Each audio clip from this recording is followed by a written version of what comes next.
Welcome to Movies Are Life. I'm your host, Nathan Chandler. Today we are traveling across the pond for wedding bells and funeral tolls to discuss the number 14 film on the 50 best rom-coms list, Four Weddings and a Funeral. I'm thrilled to welcome in returning guest, Jennifer Hill. Even though there is a funeral involved with this story, I think this will be a lighter discussion than the one we had about the Manchurian Candidate. I don't know what you think of it. Yeah, way more laughs in this one than in the Manchurian Candidate. Not too many laughs in that one. Not many. Yeah. So, Jennifer joined us for episode number 22 for that discussion back in, I think it was November. But you can easily find that episode on our website or through your podcast app. But anyway, that was a very enjoyable episode. But pretty dark. This one has a more joyful tone to it. But before we jump into it, how's your summer going? It's great. It's great. I have been forgetting what day it is and just kind of melting into nothing. So that's great. The way it should be. If people didn't know, Jennifer is a tremendous teacher, which means that you're hopefully enjoying a well-deserved break. It is absolutely well-deserved. Yes. Yeah. And hopefully not melting with now that the summer heat is coming on strong. No, we're good. Yeah. So a lot of people, when they think of summer, they actually think of weddings. So why don't we go ahead and jump into Four Weddings and a Funeral. Four Weddings and a Funeral is a 1994 British romantic comedy film directed by Mike Newell. It is the first of several films by screenwriter Richard Curtis to feature Hugh Grant and follows the adventures of Charles, played by Grant, and his circle of friends through a number of social occasions as they each encounter romance. Andy McDowell stars as Charles' love interest Carrie, with Kristen Scott Thomas, James Fleet, Simon Callow, John Hannah, Charlotte Coleman, David Bauer, Corinne Redgrave, and Rowan Atkinson in supporting roles. This film was made in 6 weeks, cost under £3 million. I had to look up what that exchange rate was. Basically like $3.5 million in U.S. currency, and became an unexpected success and the highest grossing British film in history at the time, with a worldwide box office total of $245.7 million, and receiving Academy Award nominations for Best Picture and Best Original Screenplay. Additionally, Grant won the Golden Globe Award for Best Actor in a Motion Picture, Musical, or Comedy, and the BAFTA Award for Best Actor in a Leading Role. And the film won the BAFTA Award for Best Film, Best Direction, and Best Actress in a Supporting Role for Scott Thomas. So the British really love this movie, apparently. So, for good reason. Yeah, for real good. And one thing I always remember about this film too is that one, it was nominated for Best Picture, but 1994 is considered one of the best years for film. So that year, famously Forrest Gump won, but Pulp Fiction was up for Best Picture that year. And I believe Shawshank Redemption was that year as well. So anyway, it's always kind of regarded as a, definitely a good movie year.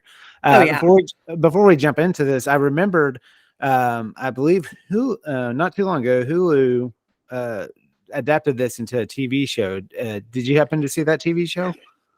I couldn't get into it. I mean, I started it with good intentions and just never grabbed me the same way. I don't know why. I saw that the reviews weren't super great, and then also nobody that I knew seemed to be talking about it. So I never checked it out. So No. well, you said this is one of your favorites. So what's your backstory with this movie? So I think the time of my life, it was just a perfect time in my life for this movie. So it came out the spring of 1994. I had just finished student teaching. I had moved home with my parents and was substitute teaching before I got a job. So here I am. I'm at home.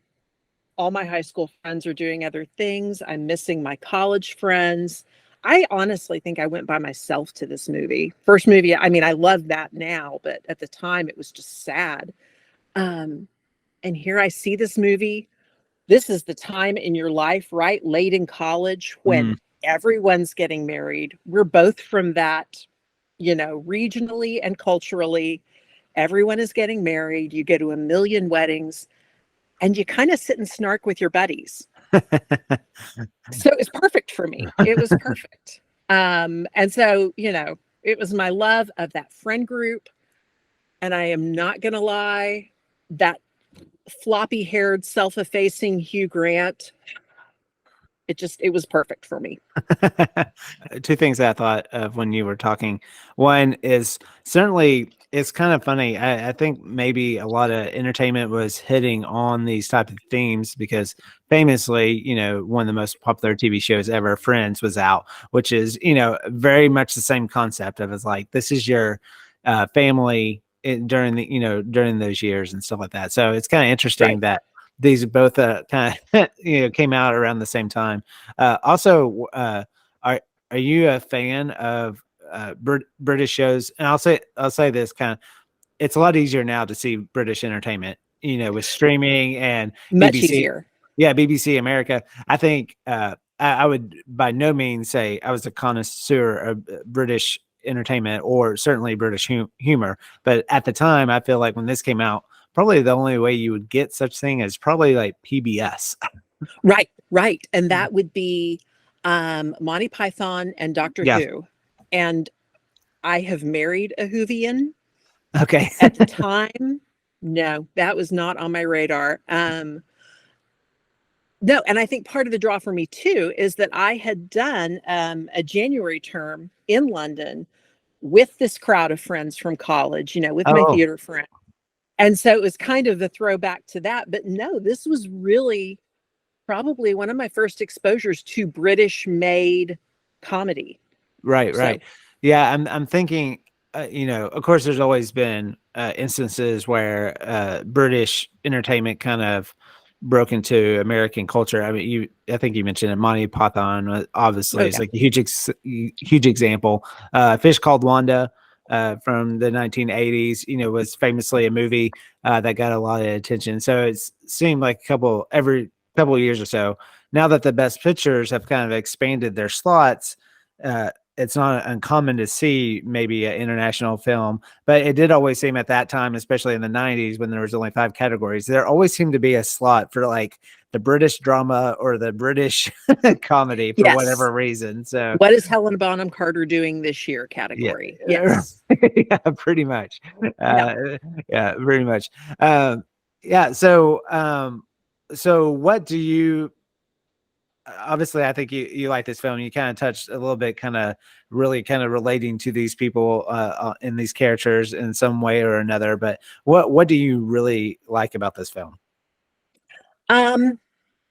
The self-effacing humor that they use, it's so well written, and it's funny because this watch that I watched to prepare for tonight was the first time that I'd actually watched the movie with my husband, who is very into the other side of Richard Curtis. He's a big fan of Blackadder, of the BBC comedy that actually stars Rowan Atkinson. And so, and I've done all the movies this direction, the Notting Hills and the Love Actuallys and all of that. And so just the introduction to that humor. I love Friends that, and you've seen, I think the friend group with Whitney and the group of us that volunteer together, friends that are loving, but not necessarily sweet to one another. And that's what this is. What are you talking about? I've never seen that side of you. No, you've never seen us be sarcastic at all. Not a bit. But that's the thing, is they are they are snarky, they are sarcastic, seemingly caustic, but you see these moments of just this genuine love for one another. And I think, we texted about this jokingly. It's not a joke, actually, that the love story here is the friend group to me. Mm-hmm. Yeah, no, for sure. Yeah. You kind of touched on it, but this is famously one of Richard Curtis, who wrote the movie. You mentioned it. He went on to direct movies. Notting. Well, I'm not quite sure if he directed Notting Hill, but he definitely wrote. Yeah, he definitely penned the script. I know Love Actually is a Curtis film, but also has done a lot of stuff with Hugh Grant. And it's funny, a lot of these movies will come up on the list. It's kind of funny at this point we haven't hit on one yet, but This is why I'm telling you I could be your senior Hugh Grant correspondent. I'm just going to leave it. Don't answer. I'm going to leave it with you to decide. Yeah, and Hugh Grant is a very, very interesting. I mean, he's been in a lot of stuff, and I think definitely has had a resurgence where he's kind of been able to break out of the mold of what this movie made him so famous for, as it's kind of the bumbling, love struck, all shucks, but really handsome British actor guy. Yeah. So I don't know, but it's funny. I think he was in Paddington Bear, the second one, and he's really good in that. Yeah, he's really good in that. We watched him. Oh, it slipped. I should have better research for this. It's just slipping my mind, but he was. We watched him in the show with Nicole Kidman, where you're trying to figure out if he basically committed this murder or not. But he basically kind of gets to finally play a different side of a role, and he was really good in it. Actually, probably one of the only reasons to watch it almost. But okay. Yeah, have you seen that? I haven't. I haven't. No, it's so funny because he's someone who, except for probably that performance, his public persona and his screen persona blend so much. If you see him in interviews now, he's very much in on the joke about himself. And he was in Paddington. That's, I think, what was so charming about his performance in Paddington too, is that, he was completely in on every possible joke, that he was a man past his prime and a criminal, and yeah.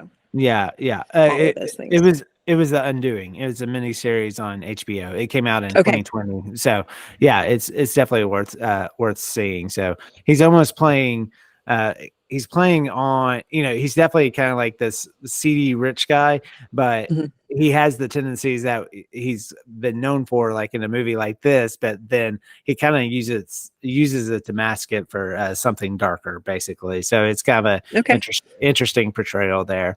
Cool. So yeah. So before we dive into the love story between Hugh Grant's character Charles and Carrie, played by Andy McDowell, I wanted to at least hit, because overall I do enjoy this movie. Their relationship, I'm just a little befuddled about, but before going into that, the things that I really like about this movie is the non-traditional structure of this whole story, especially because in almost all our storytelling that we consume, it's in a 3-act structure. And this one kind of takes that and just, throws it against the wall. And I like that. I like the concept that, the title, Four Weddings and a Funeral, so you kind of mentally, it almost invests you right away, because you're wondering, especially who the funeral is going to be for. But also just, it's basically 5 events in one movie, but the movie itself flows really well. And I think it's pretty impressive that Curtis was able to pen a script that was able to still seamlessly flow between all the scenes and characters.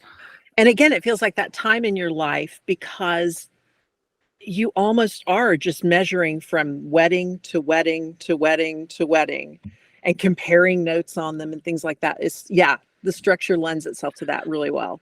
Yeah. And I would think if somebody is maybe not quite at that point in their life, or it's been a while, maybe since they're at that point in their life, I could see almost them watching this movie and going, wait, man, would you really have that many weddings in that close of a time period? And it's like, yes, you would. Yes, you would. Yes. Yeah.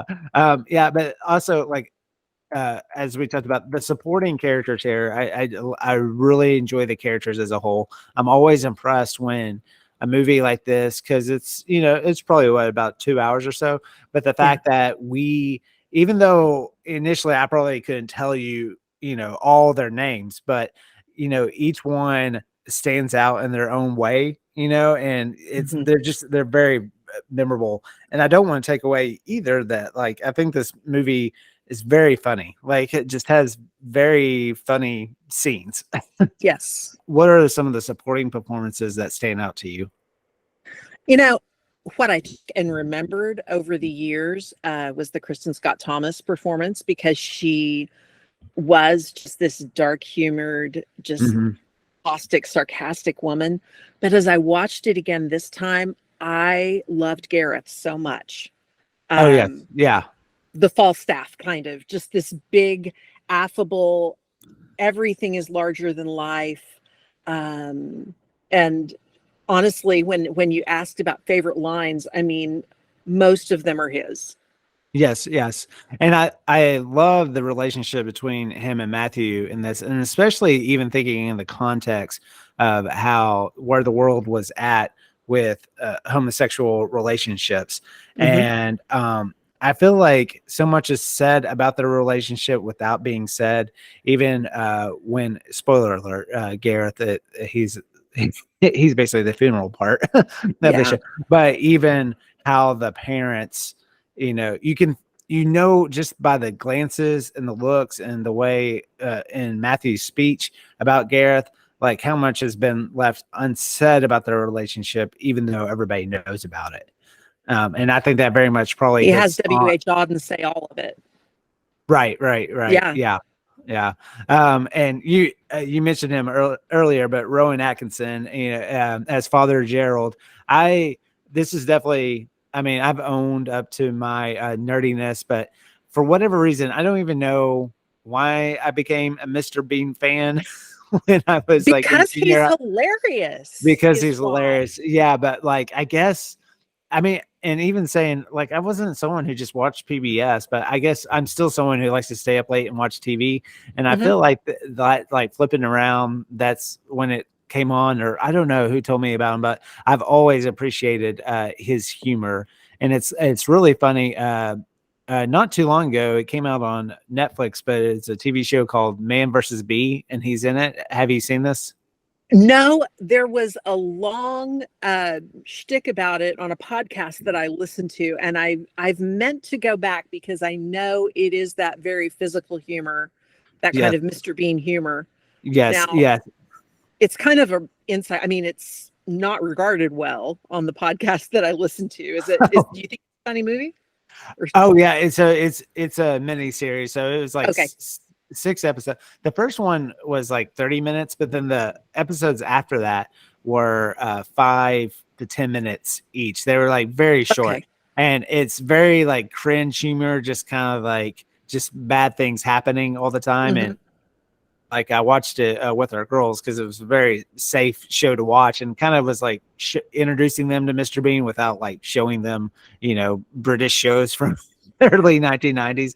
And so, yeah, they dug it. So let's talk about Claire. She's perhaps the most cruel, horrible romantic lead in a movie ever.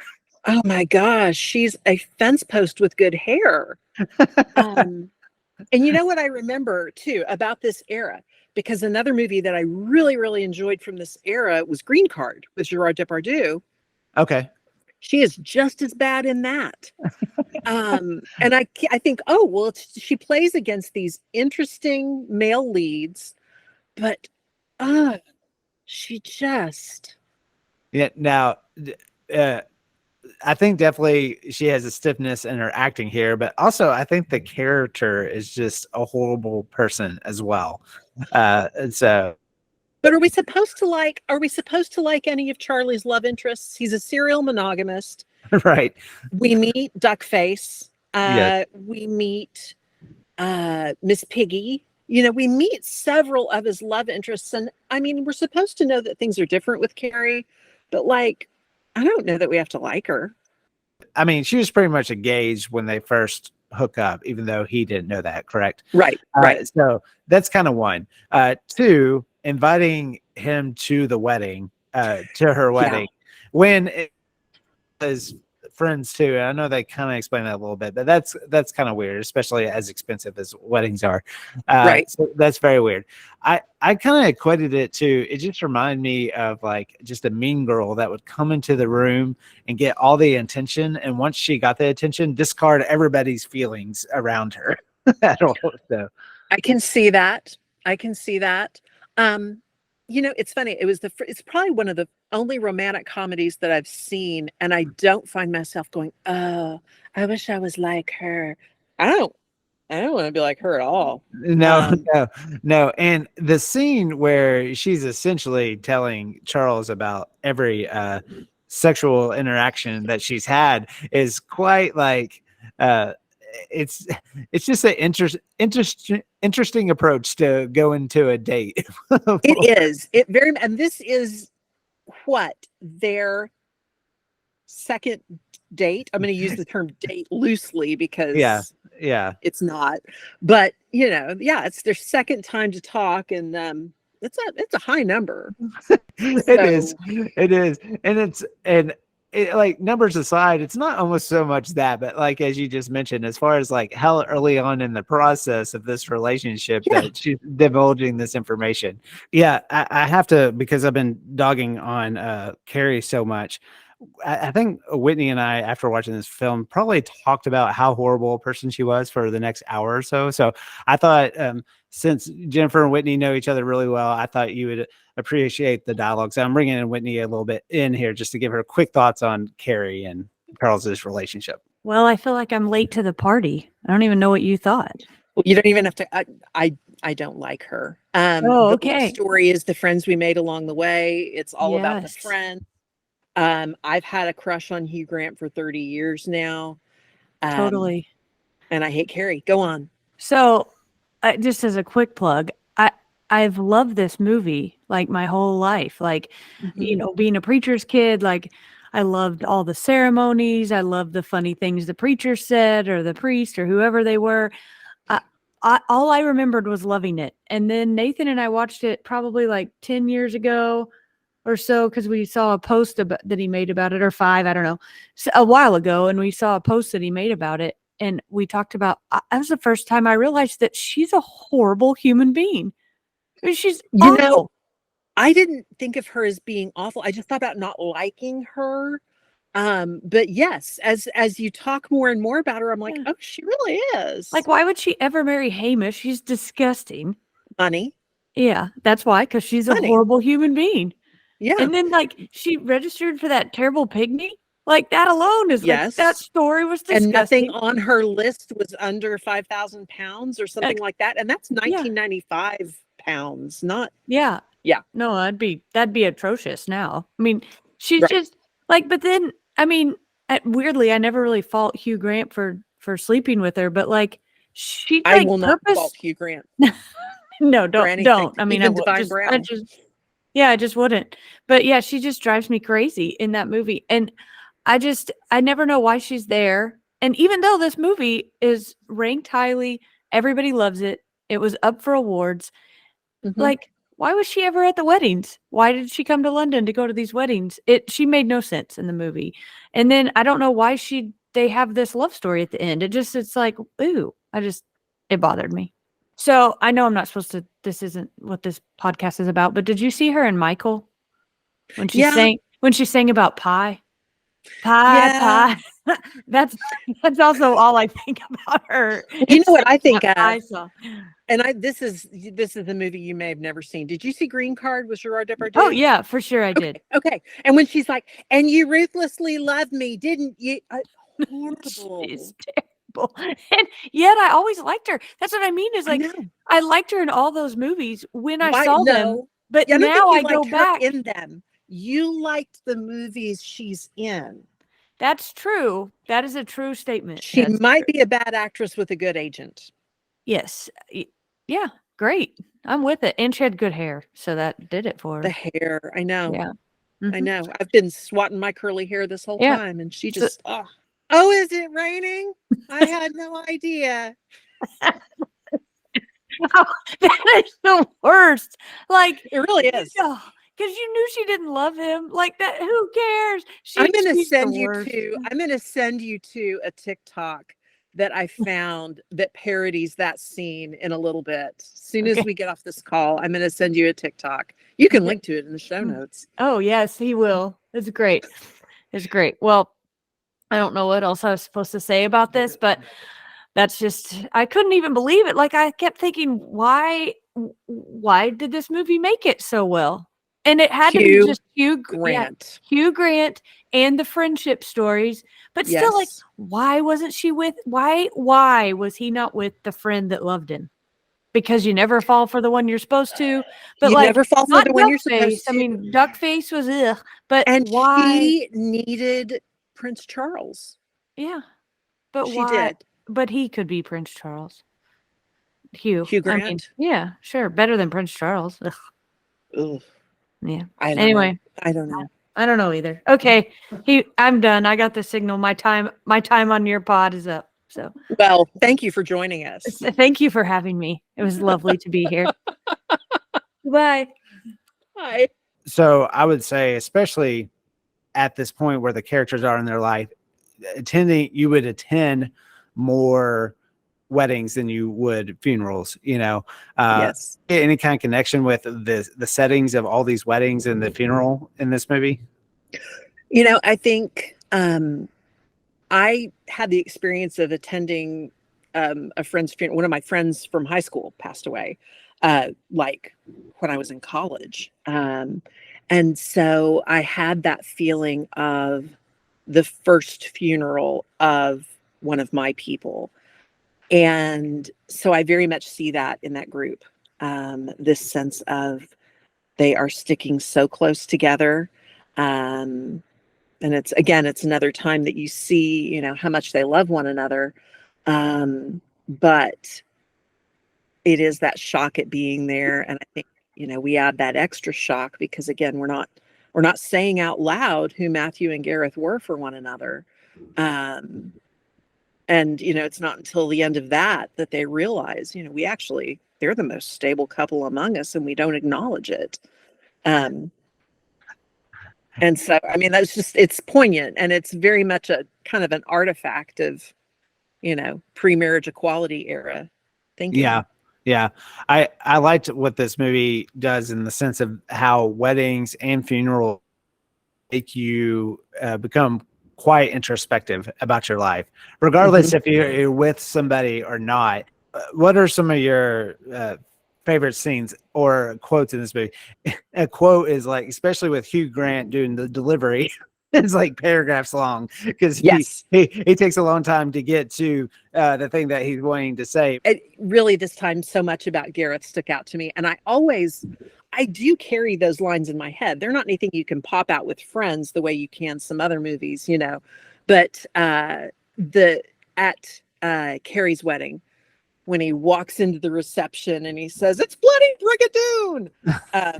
I'm going to let you know also that one of my least favorite things is a fake British accent. So I'm going to really try not to do that. But the line actually, I believe it is at that wedding where the woman says, "Do you actually know Oscar Wilde?" And he completely just piles on the accent. "Not personally, no, but I could get you his fax number." Those lines play in my head. Where, Charles says to Tom, "Are you the richest man in England?" "No, I'm like 7th. We're not." No. Yeah, we talked about him a little bit, but definitely Rowan Atkinson as this new priest at the wedding. That's definitely probably a scene I remember most from this, and the guy that got the most attention. Even though kind of watching it after you've seen it a couple times, I don't think it's near the funniest scene in the movie. It's not, but the Holy Spigot sticks with you. Yes. The Father and the Son and the Holy Spigot. Yeah.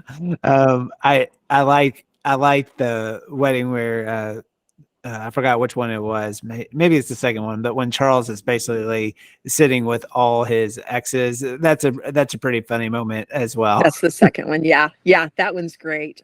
Yeah. The line too, and this is not funny, it's not quotable, it's not anything like that, but it's just such a capsule as they walk into Carrie's reception, the wedding 3. Yes. And Gareth says, "I'm tired of going to these weddings. I want to go to a wedding of someone I actually love. So let's get in there. Let's find husbands and wives." A toast before we go into battle to true love, whatever shape or form it may come. May we all in our dotage be proud to say, I was adored once too.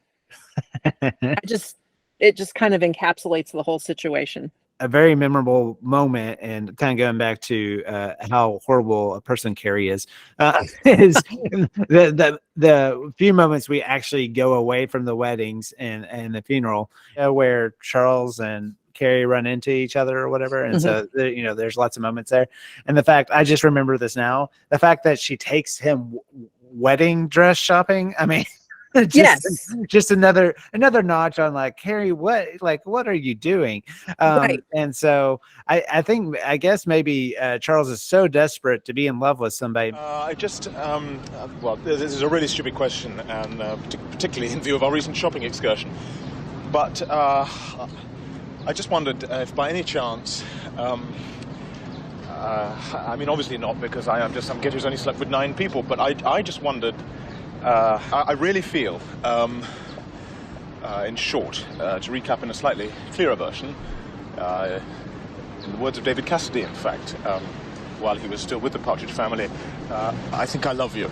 I really like that moment a lot. I do too. Yeah, I actually copied that whole thing down because it just is, takes so long to get to it.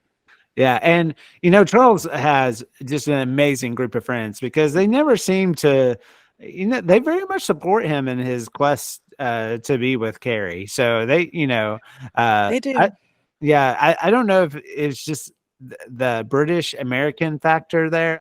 It's almost like being American is her only personality trait. But I will say that when I went, when I did that little few week study abroad in London, I got a lot of attention for just being American. I did not capitalize on that in a Andie MacDowell kind of way, but there were times where you'd be. We went to Hyde Park, where people just speak. They get on a soapbox and speak. Oh yeah, and loved that. We went both Sundays we were there. And, there was always this one guy, oh, there's the American girl. And I'm like, oh, okay, on other things, but sure. So maybe that's it. Maybe, being an American is a personality trait for her. Movie Musings. Do you remember a time when you were really late to an important event? Let me think. Really, really late. I try so hard to be just a little bit early if I can. But actually, within the last couple of weeks, I talked about summer kind of melting into itself. My son's last piano lesson for the school year was actually after I was out of school. And I got to the piano teacher's house. She's a friend of ours. Hi, Renee. And I got there and I said, oh, great, we made it. And it's time for you to, she goes, well, you've got like 5 minutes. I was like, okay. I handled it better than Charles did. I think I didn't yell, didn't drop an F-bomb in front of my son at all. And this morning, I actually had a doctor's appointment. In my head, that appointment was at 9:30. It was at 9. And so I called as I was driving there and I was like, hi, should I bother? They're like, yeah, go ahead. Yeah. I don't do it often. Do it often. So I'm someone who is really time conscious, or I'm just someone who always is very aware of like what time it is, almost to my own detriment sometimes, for sure. But what this movie kind of made me think of was a time, and this was really before, I mean, I know that like Garmin's were out and that sort of thing, but I actually had a ex-girlfriend from college, and is very like non-serious. Like we stayed like good friends or whatever like that. So I actually got the invite like to her wedding, and this was like a little bit after graduation, I think. And she was getting married in downtown Dallas. And so, I hadn't just gone to Dallas, certainly by myself, very much before. And I remember I had the printout of the probably MapQuest directions to the wedding. And it was in the heart of downtown. And I mean, I just got turned around. I got lost. And I started panicking because I just could, even though I mean, even though I had a good relationship with her and we still had a group of friends that we were friends with, I was just like, no matter what, this looks weird when I come in, like, and I got there literally right before they walked down the aisle, because it's one of those, I almost was even trying to decide, if I don't show up, I feel like that causes something. But also, if I like showing up late, like I also felt like that meant like I was making a statement too. I was completely just frazzled beyond belief. If you open the door and yell, "This doesn't mean anything. Yeah, I'm just here." I very much support their relationship.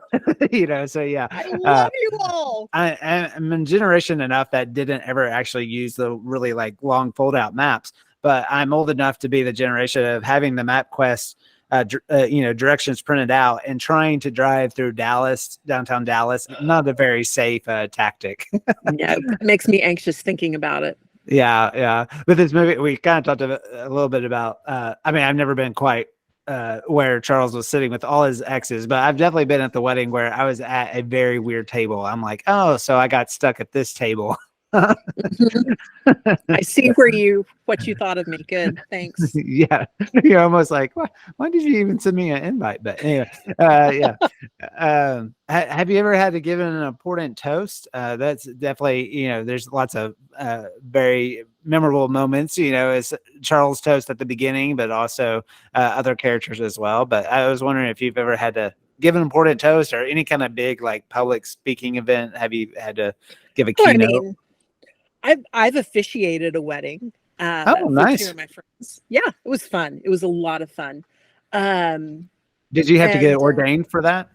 I did, and the internet was happy to do it. Yeah, nice. Went to the courthouse. I may still be in the books. I may be available to officiate if you need me. Not you. I know you don't. But I've actually been the funeral speaker for both my dad and my sister. Spoke at their funerals. They were 4 years apart, I want to say. So I've almost, like, the horrible morbid joke is that when my mother passes, that it'll be like, well, we're going to wrap up this series, friends. Oh, man. I know. Well, I haven't had to be in that spot yet, but I can't imagine. I'm sure that's so hard to do that. It's hard, but you want to. Yeah. For sure. Yeah, I haven't. I've done a couple sort of. I too officiated a wedding before, but I didn't have to get ordained for it. So they thankfully had already gone to the courthouse and everything. It was more kind of symbolic more than anything. Okay. And they wrote everything out for me, so I was very glad to do that and stuff. But so in this movie, there's a lot of motifs and symbolism around rain, certainly at the end, lots and lots of rain.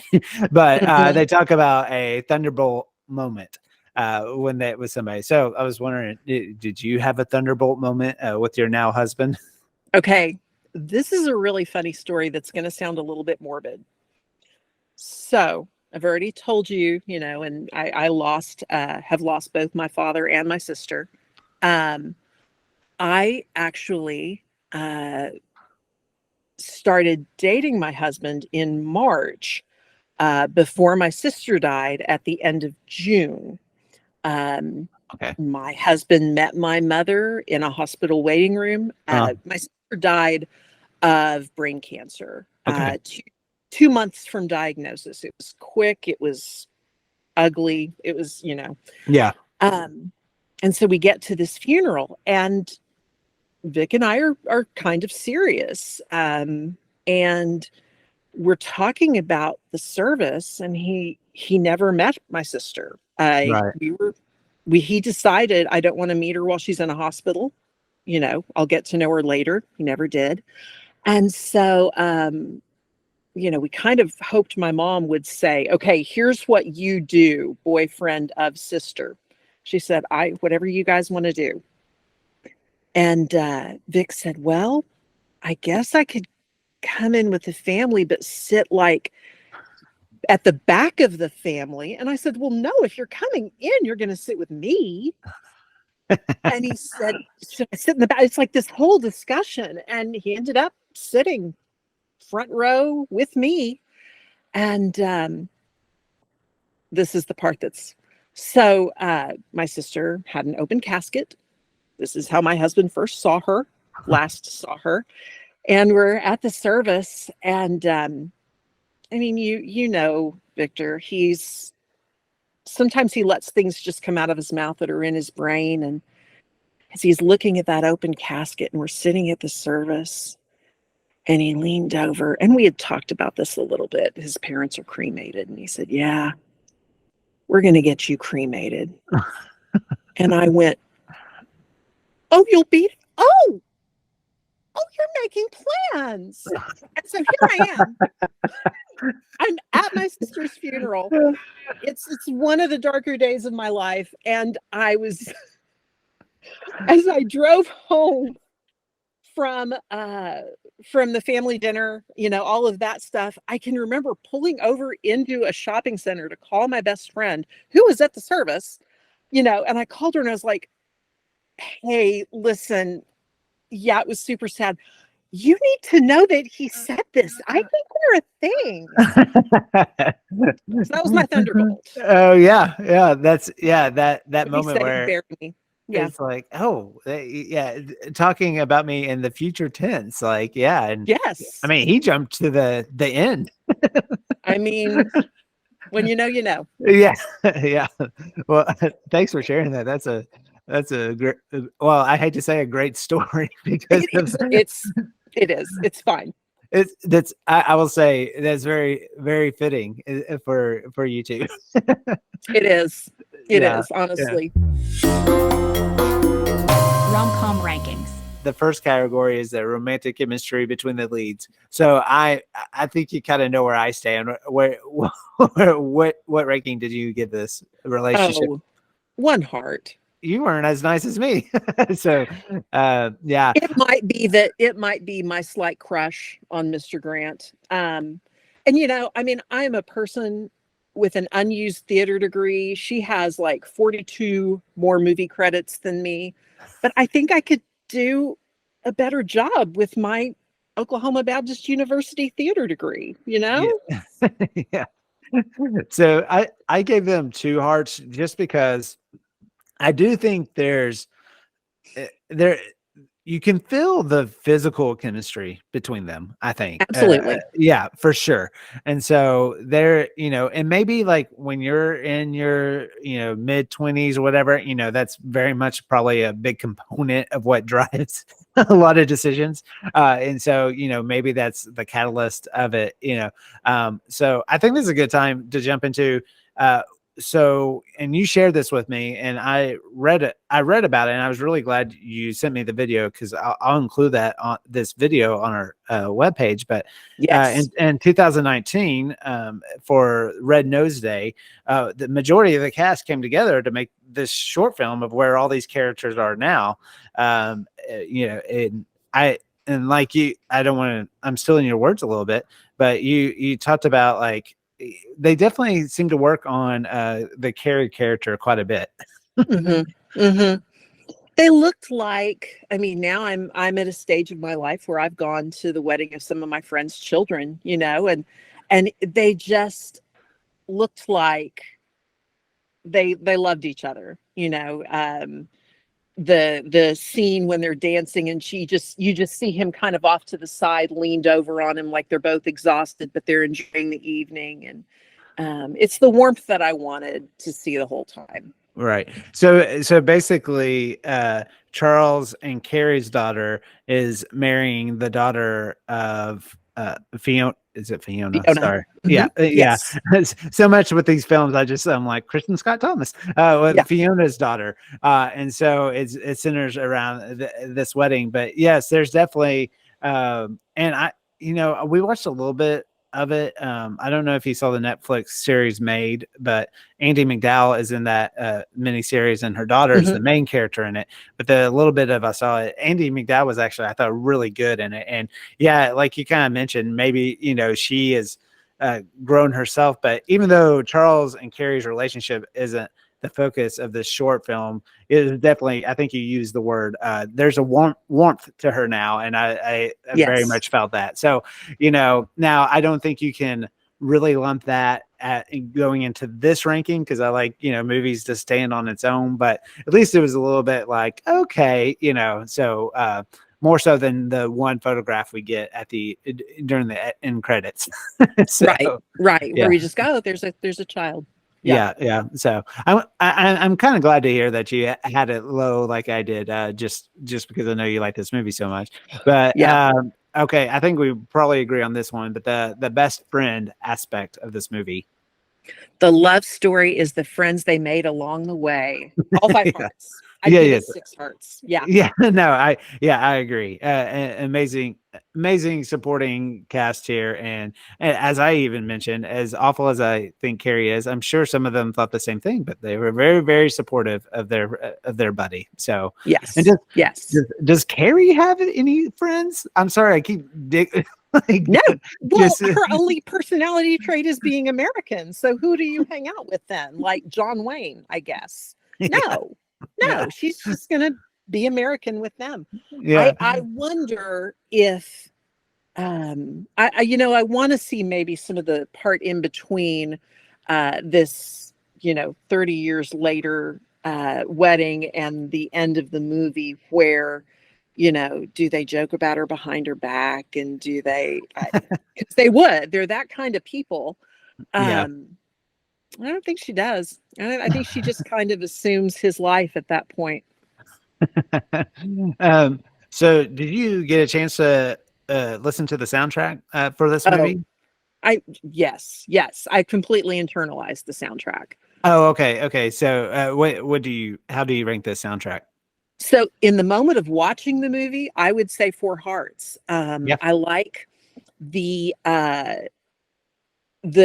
Elton John covers of old, love songs.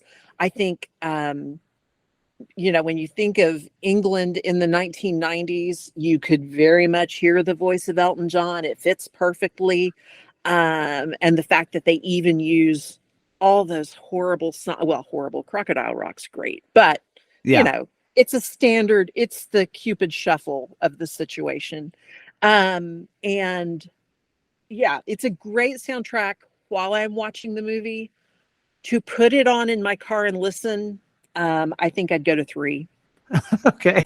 Yeah, I gave it 4 hearts. It was a little hard for me to find the official soundtrack because on Spotify it's not there, but a lot of people had compiled playlists, so sometimes those are a little hard because it's like, wait, was this song actually in it? And I think the playlist I listened to, a lot of the songs that were on it were some of the songs that the bands in the movie played, like the cover bands, which I appreciated. But yeah, there's a lot of great songs, and when listening to them, I just wasn't quite as in tune to the songs watching the movie, but definitely kind of re-listening to the soundtrack, I was like, hey, this is really good. Now it's very, there's not much ebbing and flowing of it. Like it's very, but is Love Is All Around is a song I was going to bring that up. The wet song. It gets recycled it later. And in Love Actually, so which is kind of funny because even hearing it this time, I was like, wait, I know that song, and I've seen That's Love a Christmas Actually song, isn't it? Yeah, right. So but there's even a Gloria Gaynor, her famous song "I Will Survive" is in there. So I think a lot of people would be surprised listening to it, going like, oh, I actually know these songs. But more solid than I expected it to be. So the fourth category I have is the chase scene or the declaration of love. I kind of frame this more really towards the end of this movie, even though Charles declares his love for her in that kind of mall shopping scene that we discussed. I don't know if you feel the same way, but. So you're talking about the probably worst line in movie history, where Carrie says, "Is it raining? I didn't notice." It's so bad. And it wasn't the person standing next to me in the veil, it's the person standing opposite me now. In the rain. Is it still raining? I hadn't noticed. The truth of it is, I loved you from the first second I met you. You're not suddenly going to go away again, are you? No. I might drown, but otherwise, no. Okay. We'll go in. So bad. Yeah, the scene itself didn't bother me. I kind of like the context of it, and honestly, being the movie that's so set in England, like it makes sense that rain would come into the picture. A little heavy-handed, especially. I think it's the last shot of the actual thunderbolt in the sky. It's kind of like, it's a little on the nose. Yeah, we get it, but even what before I keep talking, what do you rank this? Well, I'm going to tell you, I actually went to the Declaration of Love in the mall because I cannot deny David Cassidy. And so true. I gave that a 5. Now, if you go back to the end where he says, "Would you consider not marrying me?" That's got some charm. I'd give that a 4. But yeah, you bring the Partridge Family into the situation, I'm there. For me, I kind of, especially because that declaration of love happens so early, and it's almost kind of to me in a moment that she's not definitely quite there. I feel like this end scene is they're a little bit more, on the same plane, so to speak, especially since he ditched his whole wedding, which we didn't even talk about that. We didn't talk about that. Yeah, we can dive into that a little bit more. One, I really like the relationship that they portray here with him and his brother. I think those scenes really work. They're very funny, but also it shows a lot of humanity to the two characters. And even though I knew what was going to happen watching this, multiple times, it's still a very gripping moment when his brother's, stops the wedding. Yeah. You know what I noticed about it, and again, we talked about it these years later. I don't know how much you watch the British competition shows. They're so civilized. The Great British Baking Show, and I haven't ever really. all of them, my friend. And so the way that they will just put a character with some sort of physical disability in the mix and not ever mention it. It's not really something, but I like that because it's very just, yes, this person has a prosthetic leg and they are baking a pie and it's fine. Yeah. And I think I almost saw some of that with David. I asked my husband when we were watching it, I was like, is this kind of like where they put the prosthetic leg guy in? And he's like, maybe they do, but it's just never a factor that he's deaf. It's a great device. But there's no tragic story or anything like that. It's just David speaks. I was going to say ASL. It's not. Whatever sign language it is in England. Right. Yeah. I wonder what they call that. It's not there. American Sign Language. But it's not. Another thing. Yeah. But yeah, even though we kind of skipped it, that final wedding for sure, how that whole plays out and his nervousness and stuff, just very, very effective. But yeah, going back to my ranking, I ultimately gave it 3 hearts. I thought the way it's said, kind of the cutesy things they say to each other, a little on the nose. I like it. I don't think it's the worst thing I've seen, but like we've talked about, it's almost like the weddings and the funeral, they kind of stand on their own. The kind of in between scenes are, that they are what they are. But but despite all this, and this one, I think this is such an interesting movie to talk about because I think it definitely has some faults, but I think the good things definitely outweigh the bad, which once again, I'm going to say is the Carrie character. But the rewatchability factor to this movie, what do you give it? I gave it a 4. When you say rewatchability, I always think of like, well, does it hold up? If I tried to rewatch Friends, and I'm going to, it's cringy now. A lot of their humor and stuff is just so, oh my goodness, would you say that? This doesn't have a lot of that. It, the Mhm. the characters, don't say a lot. As much as they're kind of horrible people, it's stuff they'd say today. But I did take away a point because it's so funny, when you said romantic comedy, and I went to this movie right away and I watched it and went, oh, this isn't a this isn't a romance story at all, really. Yeah. And so that's why I gave it a 4, but Okay. yeah. Yeah, I actually gave the rewatchability a five because Okay. I think this is a movie. If you stumbled across it for whatever reason, I think you'll get caught up into it and it easily. Once again, I talked about the structure of it. I love the concept of just, oh, okay, is this the second wedding? Or is this the third? And how they all play into each other. I personally could watch it. Just it makes sense that it was nominated for its screenplay because I think the way everybody is woven together, like I especially watching it this time, I just kind of like just marveled at how everything just ties together, and I really like that aspect of it, and I just think it's a movie that like you come in and it's a very the feeling of that the movie like gives off just being very joyful. I think it's very contagious. It is. So yeah. Now, best picture worthy.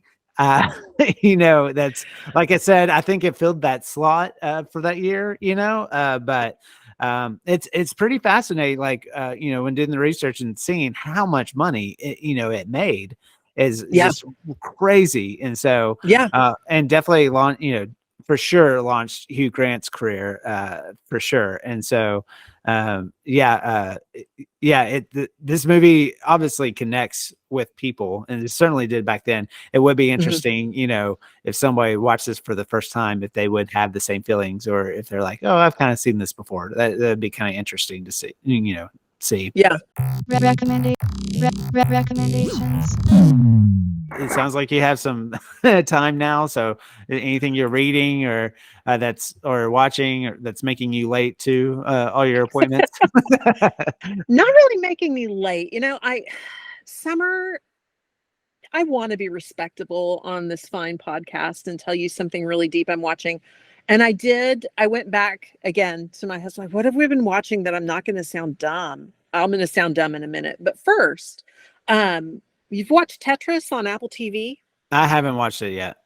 Oh my goodness. Now this may be my age. Again, much of my watching here comes from the fact that I am in my early 50s, but so much just the politics of the game. Yeah. And then the addictive quality of the game. I would not think that I could watch a movie about Russian politics and video games and enjoy it as much as I did. But it is thoroughly watchable. It was so interesting. So I would recommend Tetris. Okay. I would recommend that you find your way to some of these British competition shows, honestly. Okay. I'm going to tell you, we've gotten deep into them. You may have to get a VPN to do this, but we have watched the Great British Sewing Bee. These people sew clothing, and it is darling. They're so kind to one another. The music is sharp and witty. We watched the Great Pottery Throwdown. Now, this is Netflix. Some people have seen this. This is what actually my husband and I take pottery classes now because we watch this and we're so fascinated. So honestly, if you want to really feel the whole vibe of this film, go watch some reality British, not Love Island. I'm talking like competition shows. Okay. Well, you make it sound like it'll make you want to add another hobby. I don't know if I have enough time to pick up another sewing or pottery or useful. Yeah. You've got all these ladies in your house. Now the trash that I'm going to recommend though, you've said I'm a fine teacher, so I'm going to not worry about sounding dumb here. The Curious Case of Natalia Grace. Okay, some friends were telling us about this show. I have so many questions. Okay. I don't want to give it away, but I Yeah. need everyone to run to Max Yes. and Okay. then contact me. Okay. Maybe yeah, we had some good friends that told us about that show, and just them telling us about it, it was like, oh my gosh. And the fact that you just mentioned it again, it's something, yeah, we'll probably have to check out. Wild. Okay. Yes. So the show I want to recommend, we haven't quite finished it yet, but we've been watching it through Amazon Prime, but it's part of the Freebie universe. So they knocked it out of the park with Jury Duty, which we told all our friends about. But it's a show called Primo. Have you heard about this? I haven't. Okay, so it's this coming of age single camera comedy show, and it's inspired by Shea Serrano, who used to be a big part of the Ringer universe, which I really like. But he's a very pop culture guy. Like, he's written books about Scrubs and hip hop and basketball. But he has a really strong following. But it's based on his life. But he grew up in San Antonio, so anyway, it's just a very sweet show, but very funny too. But this 16-year-old is being raised by his single mother, and his 5 overbearing uncles live in the house as well. And so it's just it's a simple kind of sitcom type of premise. I think there might be only 6 to 8 episodes, but we've been watching it with Hallie. Actually, it's probably on the PG-13 spectrum because of language, really just because of language. But so not quite PG if you're watching, but it's been a fun show to watch together, and it's very funny. So I would check that out. So it's pretty good. So, and with Freebie, there are some commercials, but it's not like if you watch Hulu with ads, it's not quite to that level. So yeah, it didn't bother me watching Jury Duty. No, yeah, it was basically kind of on the same spectrum as that. So but well, I promise I didn't plan this. This is just kind of how it worked with the schedule. But we'll be talking about Hugh Grant once again, like we talked about. And the next movie that we'll cover on the 50 best rom-coms list is Notting Hill. So I'm sure you'll be excited to listen to that one. I'm very excited. Notting Hill actually was playing at the hospital while I was in labor with my son. So Hugh Grant's everywhere. Hugh Grant is all around. Well, as always, check out moviesarelife.com for episodes, reviews, and more. If you love the podcast, please take a moment to rate and review it. This really helps us with finding new listeners. Also, I don't do this every podcast, but please consider supporting us financially. Every little bit helps us on covering production costs, equipment upgrades, and other expenses that enhance the quality of our episodes. Your financial support means the world to us. And it's super easy. It's always in the show notes of the podcast, a link where you can just easily give. So if you feel like doing that, we would greatly appreciate it. Thanks again for returning to the podcast, Jennifer. Oh, yeah, it was fun. I'm glad I didn't scare you away from the first time. No. Well, I hope everybody's having a great summer. And thanks again to everybody for listening.